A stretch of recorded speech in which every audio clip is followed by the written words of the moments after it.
AITA for getting an abortion and then asking for a divorce because I couldn't keep pretending to be happy. Have you ever woken up one day and realized the life you've built isn't yours anymore? That's where I was 3 months ago. Sitting at the kitchen table, staring at a positive pregnancy test, feeling like the walls were closing in on me. But let me start at the beginning because this isn't just about the test. It's about everything that led me to make the hardest decisions of my life. My name is Claire. I'm 32 and I've been married to James for 8 years. James is the kind of guy people describe as dependable. He's got a steady job, loves football Sundays, and always remembers to take the trash out. On paper, he's a good husband, but beneath that dependable exterior, there's a distance between us that I can't ignore anymore. When we got married, I was young, idealistic, and hopelessly in love. We'd talk about the life we wanted to build together. Travel, adventure, maybe a kid or two someday. But as the years went by, that version of us started to fade. James became consumed by his job as an accountant, working long hours and coming home drained.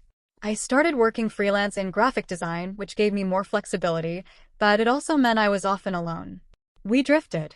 At first, I chalked it up to the natural ebb and flow of marriage. But it wasn't just that. The passion that had once defined us had been replaced by routine. We stopped talking about dreams or the future and only talked about logistics. What bills needed to be paid, what groceries we needed. Then there was James' attitude toward kids. About 2 years into our marriage, we had the talk. I wasn't ready for children, not yet. I told him I wanted to build my career, travel more, and figure out who I was before adding kids to the mix. James nodded and said he understood.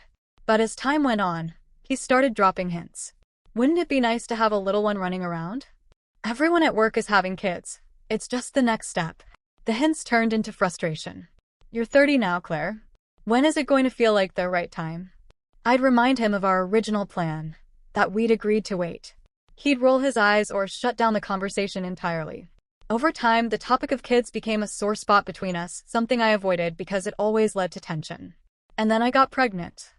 I remember staring at the test, my hands shaking, my chest tight with panic.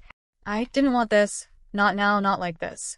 My career was finally taking off, and I had this nagging feeling in the pit of my stomach that my marriage wasn't as solid as it should have been.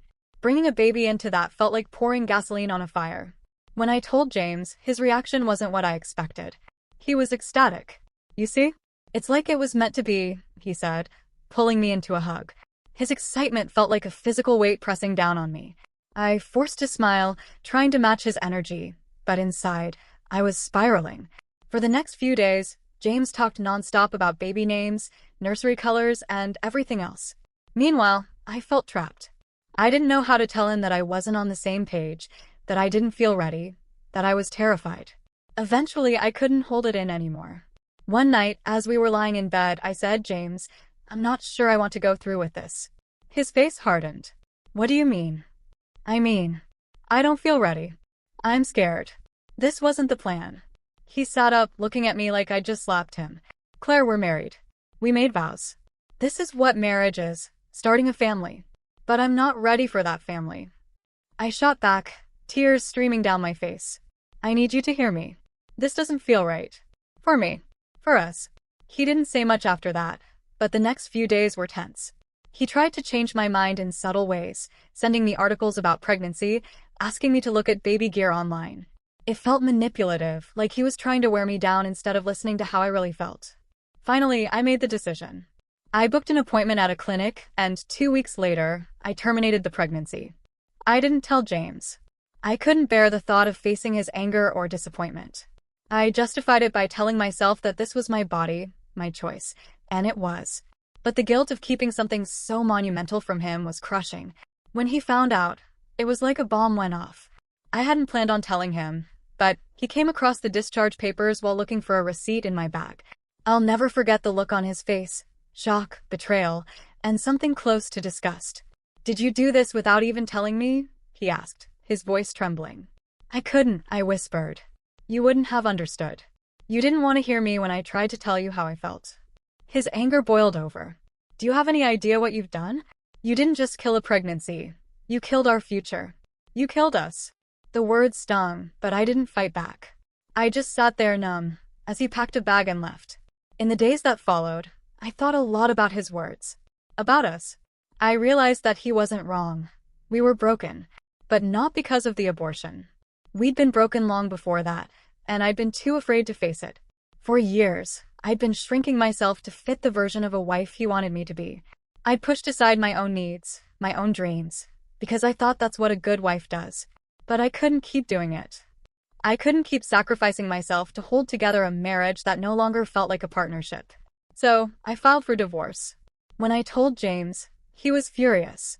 He accused me of being selfish, of giving up on everything we'd built. "Why did you even marry me if you didn't want this life?" he shouted. "I did want it," I said, tears streaming down my face. "But people change, James. I've changed. And I can't keep pretending to be someone I'm not." The divorce process has been messy, as divorces often are. His family hates me now, and I've lost a few friends who think I was out of line for not consulting James about the abortion. But for the first time in years, I feel like I'm breathing again. I've started therapy to work through the guilt and grief, and I've been reconnecting with the parts of myself I'd buried for so long. I'm not saying I'm blameless. I know I hurt James deeply, and I'll carry that regret with me. But I also know that staying in a marriage where I felt unseen and unheard would have destroyed me. So, Reddit, AITA for getting an abortion and then filing for divorce? Or did I finally do the one thing I needed to do for myself?